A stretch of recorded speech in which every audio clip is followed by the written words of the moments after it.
औज़ुबिल्लाहिमिनश्शैतानिर्रजीम बिस्मिल्लाहिर्रहमानिर्रहीम इय्याका नअबुदु व इय्याका नस्तईन B3 law के साथ आपका मेज़बान मोहम्मद अहमद ख़ान आपकी खिदमत में एक मरतबा फिर हाजिर है।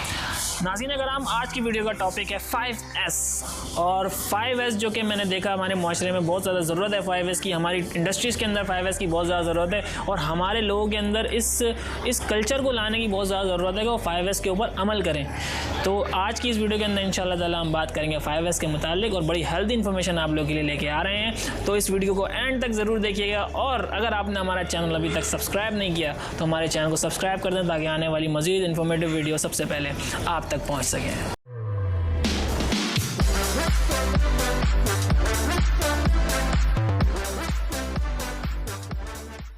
नाज़रीन अगर हम अपनी ट्रेनिंग स्टार्ट करने से पहले, अपना सेशन स्टार्ट करने से पहले आपको ये बताना चाहूँगा कि मैं अप्रिशिएट करता हूँ डॉक्टर जावेद इकबाल साहब को, जो कि उन्होंने अपना बड़ा ज़बरदस्त इनिशिएटिव पेश किया। उन्होंने ये चीज़ बताई कि पाकिस्तान की आवाम के अंदर सॉफ्ट स्किल की बहुत ज़्यादा कमी है और उन्होंने अपना पॉइंट डायरेक्ट प्राइम मिनिस्टर के सामने उठाया। उन्होंने ये बताया कि हमारे लोगों के अंदर जो कचरा फेंकना होता है और जो किस जगह किस तरह की बात करनी है और इस तरह की जितने भी सॉफ्ट स्किल्स हैं हमारे लोगों के अंदर नहीं होती, तो इसके ऊपर आवाज़ उठाने की ज़रूरत है। उन्होंने इसकी आवाज़ उठाई मुख्तलिफ अपने यूट्यूब चैनल के ऊपर, वो लोगों की ट्रेनिंग्स कर रहे हैं। तो उन्हीं को, उनकी इस ट्रेनिंग को, उनकी इस सर्विस को मैं अप्रिशिएट करता हूँ और उसी को कंटिन्यू करते हुए आज आप लोगों के लिए जो वीडियो बना रहा हूँ 5S से रिलेटेड, तो मैं इंशाल्लाह ताला आप लोगों को 5S से रिलेटेड ऐसी इन्फॉर्मेशन देने जा रहा हूँ जो कि आप लोगों को बहुत ज़्यादा फ़ायदा हो सकता है। नाज़रीन अगर हम अपनी प्रेजेंटेशन का स्टार्ट करते हैं।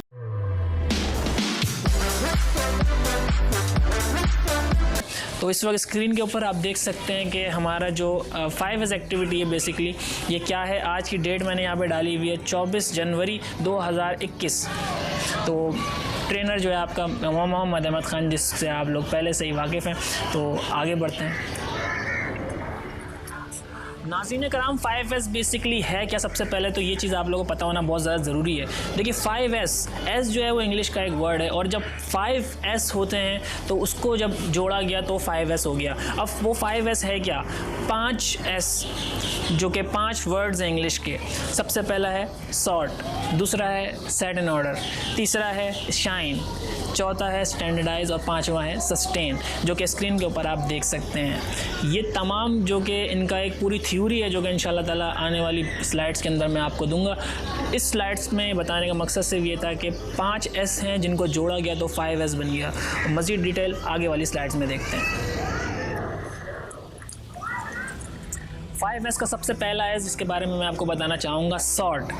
सॉर्ट का मकसद ये होता है कि आप अपने वर्किंग एरिया में, वर्क प्लेस के अंदर ये देखें कि किस चीज़ की आपको ज़रूरत है और किस चीज़ की आपको ज़रूरत नहीं है।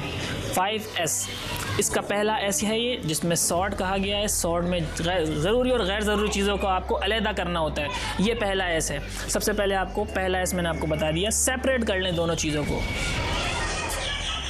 सेकंड S के अंदर ये आता है कि आपने ज़रूरी चीज़ों को तो एक तरफ कर लिया और गैर ज़रूरी चीज़ों को भी एक तरफ कर दिया। गैर ज़रूरी चीज़ों को डिस्पोज ऑफ कर दें, यानी कि कचरे में डाल के उनको फेंक दें, और जो ज़रूरी चीज़ें हैं उनको सेट इन ऑर्डर कर लें, यानी कि जो आपका वर्क प्लेस है उसमें हर चीज़ अपनी जगह पर तरतीब से रखी हुई होनी चाहिए। ये सेट इन ऑर्डर कहलाता है। जो लोग इंग्लिश को बहुत अच्छी तरह समझते हैं वो इस वर्ड से ही सुनते ही वो समझ जाएंगे कि सेट इन ऑर्डर बेसिकली होता क्या है। तो मैंने यहाँ पर आपको क्लियरली ये चीज़ बता दी कि सेट इन ऑर्डर, हर चीज़ अपनी जगह तरतीब से रखी हुई होनी चाहिए। ये सेकेंड S।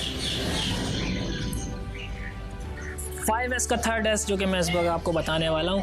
थर्ड S का मतलब ये है कि शाइन। अब शाइन में क्या होता है, अगर आपने हर चीज़ तरतीब से भी रख ली है, हर चीज़ अपनी जगह पे मौजूद है, तो आपने अब उसको ऐसा नहीं छोड़ना कि उसके ऊपर मिट्टी जम गई और उसके ऊपर बहुत अच्छा नहीं लग रहा, हर चीज़ जो है गंदी पड़ी हुई है। उसको साफ़ सुथरा रहना बहुत ज़्यादा ज़रूरी है। शाइन जो कि वर्ड से ज़ाहिर हो रहा है कि इसको जो है ग्लो करना, शाइन करना बहुत ज़्यादा ज़रूरी है। इससे आपकी वर्किंग इन्वायरमेंट में बहुत ज़्यादा फ़र्क पड़ता है, आपको काम करने में भी आसानी होती है और आपकी तबीयत के अंदर आप देखेंगे थकन बहुत कम महसूस होगी जब आप 5S के ऊपर इम्प्लीमेंट करेंगे। तो थर्ड S का इसमें बहुत अहम रोल होता है कि आपकी हर चीज़ शाइन हो रही हो ताकि आपको उसको ढूंढने में, उसको काम करने में आसानी हो।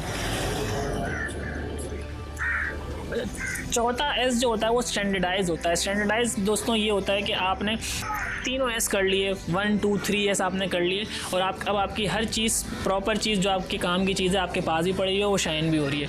अब आपने उन तमाम जगहों को स्टैंडर्डाइज करना होगा। फॉर एग्जांपल मेरे पास इस वक्त एक सिस्टम पड़ा हुआ है और माउस है, कीबोर्ड है, हर चीज़ अपनी जगह पे रखी हुई है। अब वो जगह पे रखी हुई है, शाइन भी हो रही है, सब कुछ हो रहा है, लेकिन आप उसकी जगह पे कुछ स्टैंडर्ड ऐसा बना दें कि सबको पता चले कि ये इसी की जगह है। फॉर एग्जांपल मेरा सिस्टम रखा हुआ है, वहाँ मैंने लगा दिया कि इसके अंदर चारों तरफ बाउंड्री बना दी कि इस जगह पे सिस्टम आएगा, माउस की जगह पे बाउंड्री बना दी, इस जगह पे माउस आएगा, और कीबोर्ड की जगह पे बाउंड्रीज बना दी कि इस जगह पे कीबोर्ड आएगा। तो बेसिकली ये आपका स्टैंडर्ड बन जाएगा। अब फॉर एग्जांपल आपके पास माउस अगर आपने उठा के कहीं साइड में रख दिया और उस जगह पे स्टैंडर्ड हुआ है कि ये माउस की जगह है और माउस की जगह लिखी हुई है और वो जगह खाली है, तो नया बंदा भी आगे देखेगा तो उसको ये पता चल जाएगा कि इस जगह पे माउस होना चाहिए था जो कि यहाँ मौजूद नहीं है। तो ये बेसिकली कहलाता है स्टैंडर्डाइज। अच्छा, पिक्चर के अंदर आप एक चीज़ बड़े गौर से देख सकते हैं कि एक बंदा आके कोई चीज़ उसको चाहिए वो ले रहा है और उसकी आँख में पट्टी बंधी हुई है। इसका क्या मकसद है? इसका मकसद ये है कि फॉर एग्जांपल अगर आप किसी स्टोर में जाते हैं और वहाँ 5S नहीं है तो आपको कोई चीज़ चाहिए तो आपको वहाँ ढूंढनी पड़ेगी, बहुत ज़्यादा आपको टाइम लग जाएगा, वहीं पे 1 घंटा आपको लग जाएगा अगर आपको चीज़ नहीं मिली तो। लेकिन इसके बरक्स अगर 5S हुआ हुआ है तो आपको हर चीज़ स्टैंडर्डाइज जगह पे मिलेगी और वहाँ पे लिखा हुआ होगा कि आपको ये चीज़ चाहिए तो वो इस जगह पे मिल सकती है। तो आप जाएंगे सीधा उसी जगह पे, वहाँ से अपनी चीज़ लेंगे और अपना काम शुरू कर देंगे। तो बेसिकली इससे आपकी वर्किंग एफिशिएंसी बहुत ज़्यादा बढ़ती है। तो 5S को जो लोग इंपॉर्टेंस नहीं देते, मैं उनको ये कहना चाहूँगा कि 5S पे इम्प्लीमेंट करके आप वर्किंग एफिशिएंसी बढ़ा सकते हैं, क्वालिटी को भी इंप्रूव कर सकते हैं और प्रोडक्टिविटी को भी इंप्रूव कर सकते हैं। तो नाज़रीन कराम, ये था हमारा चौथा एस। अब चलते हैं 5वें एस की तरफ। सबसे इंपॉर्टेंट चीज़ होती है 5S का 5वां एस। अब ये इंपॉर्टेंट कैसे है मैं आपको बताना चाहूँगा। जब भी हम 5S करना चाहते हैं, हमारी पूरी कंपनीज, हमारा घर में करें तो हमारा पूरा घर 5S में लग जाता है और हम 5S कर भी देते हैं। लेकिन जो 5S का जो 5वां एस है उसको हम 1 2 3 4 ज़्यादा 10 दिन बाद छोड़ देते हैं, जिसकी वजह से वो पूरी 5S की जो एक्टिविटी है वो आपकी ज़ाया हो जाती है। अब वो कैसे होता है मैं आपको बताना चाहूँगा। नाज़रीन कराम, जब 5S करने जाते हैं तो हमारे अंदर एक पूरा जोश होता है कि हाँ यार हम पूरी फैक्ट्री में या पूरे घर में 5S कर देंगे। लेकिन अब वो एक शौक़ के ऊपर डिपेंड होता है कि आपको शौक़ उठा, आपने 5S कर दिया लेकिन सस्टेन नहीं रखा उसको।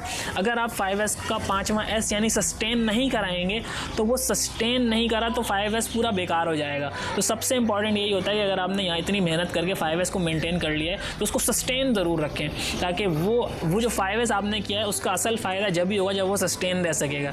अगर आपने 2-3 दिन के लिए 5S किया और आपको 2-3 दिन तो फ़ायदा हो गया, लेकिन पूरे महीने के जो बाकी के जो 27 दिन थे उतने दिनों में आप क्या करेंगे, वो फिर आपकी हालत वैसी होगी कि आपका 5S मेंटेन नहीं होगा। फिर जब आपको दोबारा ज़रूरत पड़ेगी कि इंप्रूवमेंट करनी है, 5S करना है, तो दोबारा से उतनी एफर्ट लगेगी, फिर से first S, second S, third S, fourth S, fifth S, फिर तमाम तरह वर्किंग आप दोबारा से करेंगे। तो 5S को ऐसा रखें कि आपके लोगों के कल्चर में आ जाए और आप 5S को मुकम्मल तरीके से इस पर इम्प्लीमेंट करें, इससे फ़ायदा उठा सकें। ये 5S होता है हमारा। ये पूरा 5S का पूरा एक जो क्लॉथ है मैंने आपको बताया, आज आपने वीडियो देख के देखा होगा कि 5S बेसिकली जो लोगों को कन्फ्यूजन होती है। अच्छा, सबसे इंपॉर्टेंट मैंने मिथ जो इंडस्ट्रीज़ के लोगों के अंदर देखी वो ये कि जब भी उनको कहा जाता है कि 5S करो तो वो क्या करते हैं, झाड़ू उठाते हैं और सफाई करना शुरू कर देते हैं कि भाई ये 5S हो रहा है, सफाई हो रही है। तो 5S का हरगिज़ ये मकसद नहीं है कि सफाई करना है। 5S सफाई 5S में शामिल है, लेकिन जो चीज़ें मैंने आपको बताई हैं उससे आपको क्लियर हुआ होगा कि एक्चुअली 5S करना कैसे है।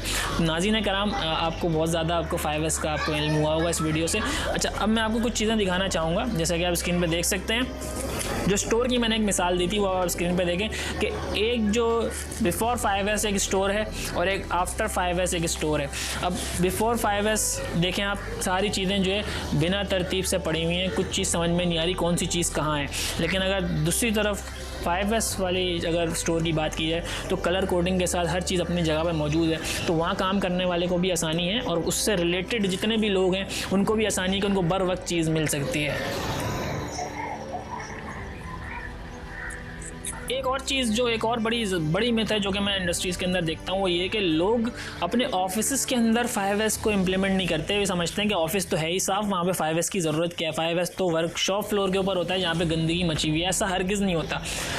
ऑफिस का भी 5S होता है। इंडस्ट्री के अंदर फ्लोर का भी 5S होता है। हर जगह का 5S का जो अपना तरीका है वो अलग होता है, लेकिन 5S हर जगह इम्प्लीमेंट होता है। अब जैसे कि आप देख सकते हैं, ऑफिस अगर आपका है तो वो साफ़ सुथरा भले है, लेकिन वहाँ पे 5S को देखने का नुक्ते नज़र कुछ इस तरह का होगा कि आपकी चीज़ जगह पे होनी चाहिए। जैसा कि हम देखते हैं ऑफिस के अंदर पेपर्स जो होते हैं वो फैले हुए होते हैं। तकरीबन 90% जितने भी मेरा अपना तजुर्बा है कि ऑफिस में जाओ तो वहाँ 90% पेपर्स जो हैं, बुक्स पड़ी होती हैं, पेपर्स पड़े हुए होते हैं, एक के ऊपर एक रखे हुए होते हैं, जिनका इस्तेमाल हम महीनों में सालों में उनको देखते हैं, लेकिन वो हमारे टेबल्स पे भी सालों साल पड़े रहते हैं। तो ये चीज़ हमें ऑफिस में भी करने की ज़रूरत है कि हम ज़रूरी और गैर ज़रूरी चीज़ों को देखें। उसके अंदर जैसा मैंने पूरा 5S का एक पूरी चीज़ आपको बताई, तो ये ऑफिस में भी होता है। अब देखिए स्क्रीन के ऊपर जो एग्जाम्पल 5S कंपनी आप देख सकते हैं, उसके अंदर आप ये देखें कि हर केबिन के अंदर आपको एक ही जैसी चीज़ मिलेगी। स्क्रीन्स जो है, सिस्टम रखा हुआ है, LCD रखी हुई है, टेलीफोन रखा हुआ है, सब हर जगह एक जैसा मिलेगा आपको।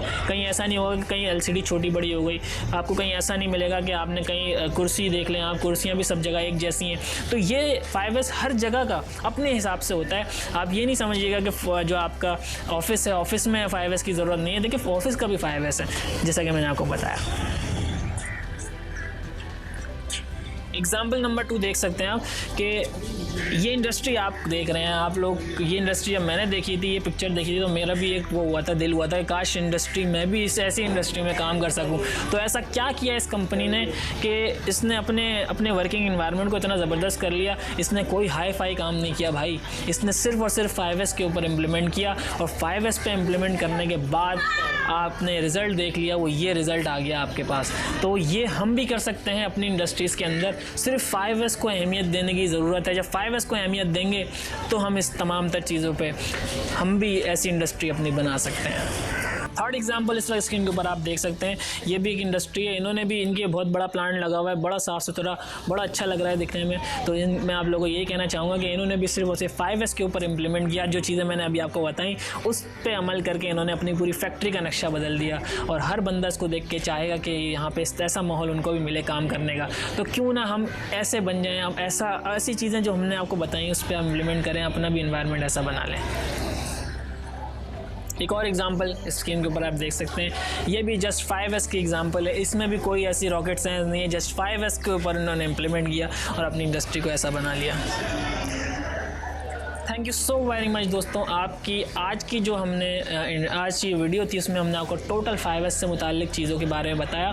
इसके ऊपर आपको और मुझे सबको बैठ के फ़ैसला करना होगा कि हम किस तरफ जा रहे हैं। हम अगर अपनी सोशल लाइफ के ऊपर देखें तो सोशल लाइफ के अंदर हम क्या करते हैं कि हम अपने जो कभी किसी रोड पे चलते हुए जा रहे होते हैं तो वहाँ कुछ भी खाया और कचरा ऐसे ही फेंक दिया बिना किसी चीज़ को सोचे हुए कि यार कचरा उठाएगा कौन या कचरे का ढेर लग जाएगा, ऐसा हमने कुछ नहीं सोचा, हम ठक करे कचरा हम फेंक देते हैं। इसी तरह जब हम रोड पे निकलते हैं, बाइक चला रहे होते हैं तो कहीं पे भी चलते चलते थूक दिया, कोई मसले की बात ही नहीं है। तो नाज़रीन कराम, ये तमाम चीज़ें ऐसी हैं। मस्जिद में जाते हैं, चप्पलों के ऊपर चप्पलें छोड़ देते हैं, उस पर चढ़ते हुए चले जाते हैं। तो नाज़रीन कराम, ये तमाम वो चीज़ें हैं जिसके ऊपर ये छोटी छोटी चीज़ें हैं। शायद आप सोच रहे होंगे कि यार ये इतनी सी चीज़ों को यहाँ पे हाईलाइट कर रहा है लड़का, ये तो बेवकूफ़। ऐसा नहीं है, छोटी छोटी चीज़ें बन के ही पूरे एक बड़ा बिगाड़ पैदा करती हैं। अगर आप लोग इस छोटी छोटी चीज़ों को कंट्रोल नहीं करेंगे ना तो बड़ा बिगाड़ पैदा होगा और वो बिगाड़ फिर आपके कंट्रोल से बाहर हो जाएगा। हम एक छोटा सा रैपर फेंकते हैं,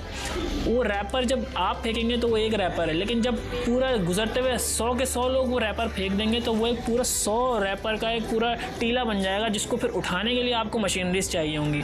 तो जब वो पहला रैपर ही हम क्यों ना रोक दें। तो आज की जो हमारी वीडियो है, आज से जो हम इनिशिएटिव लेके आए हैं वो यही है कि वो पहले रैपर को हमने रोकना है इंशाल्लाह ताला, और फिर अपनी सोसाइटी को, अपने पाकिस्तान को, अपने वर्किंग एनवायरनमेंट को बेहतर बनाएंगे इंशाल्लाह ताला। नाज़रीन, अगर हम वीडियो पसंद आए तो उसको लाइक करें, सब्सक्राइब करें हमारे चैनल को, ताकि इस तरह की मज़ीद इंफॉर्मेटिव वीडियोज़ आप तक पहुँच सकें। इसी के साथ अपने मेज़बान मोहम्मद अहमद खान को दीजिए इजाज़त। अल्लाह हाफ़िज़।